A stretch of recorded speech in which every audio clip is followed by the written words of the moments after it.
ప్రతి ఇల్లు నిన్నే నిన్నే పిలిచింది, ప్రతి గడప నీకే స్వాగతం అంటోంది, ప్రతి మనసు నువ్వే గెలవాలంటోంది.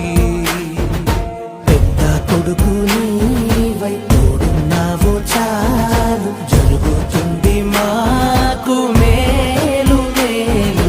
ఇంటి పెద్ద నీవై నిలిచి ఉంటే చాలు, విరిసి